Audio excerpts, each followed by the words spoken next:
ಈಗ ಇಂದಿನ ಪತ್ರಿಕೆಗಳ ಇಣುಕುನೋಟ.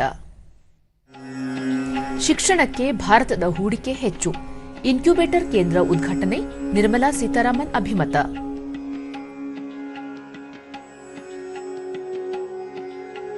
ಜೂನ್ನಲ್ಲಿ ರಾಜಕೀಯ ಕಾಲೇಜು ಪ್ರಾರಂಭ, 3 ವರ್ಷದ ಪದವಿ ಕೋರ್ಸ್, ವಿಧಾನ ಪರಿಷತ್ ಸಭಾಪತಿ ಬಸವರಾಜ ಹೊರಟ್ಟಿ.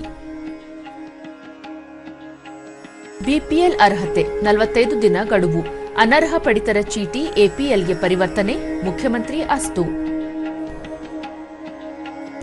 ಮಹಿಳೆಯರ ರಕ್ಷಣೆ, ರೈಲ್ವೆ ರಕ್ಷಣಾ ದಳ ಮಹಿಳಾ ಆಯೋಗ ಒಪ್ಪಂದ, ಮಹಿಳೆಯರ ಸುರಕ್ಷತೆ ಹಿನ್ನೆಲೆ ಒಪ್ಪಂದ, ಸೋಮಣ್ಣ ಮಾಹಿತಿ.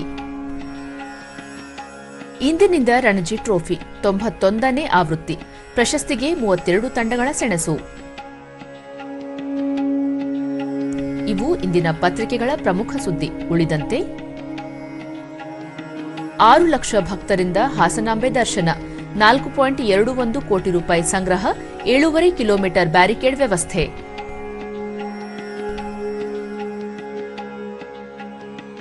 ಬಿ ಖಾತೆಯಿಂದ ಎ ಖಾತೆಗೆ ಪರಿವರ್ತನೆ ಇಂದು ಆರಂಭ. ಎಸ್ಎಸ್ಎಲ್ಸಿ ಪಿಯು ಪರೀಕ್ಷೆ, ಖಾಸಗಿ ಅಭ್ಯರ್ಥಿಗಳಿಗೆ ನೋಂದಣಿ ಶುರು, ಪುನರಾವರ್ತಿತ ಅಭ್ಯರ್ಥಿಗಳಿಗೂ ಪರೀಕ್ಷೆಗೆ ಅವಕಾಶ. ಆನೆಗಳ ಸಂಖ್ಯೆಯಲ್ಲಿ ಮತ್ತೆ ಕರ್ನಾಟಕ ನಂಬರ್ 1, ದೇಶದಲ್ಲಿ 22,446 ಆನೆ, ರಾಜ್ಯದಲ್ಲಿ 6,013.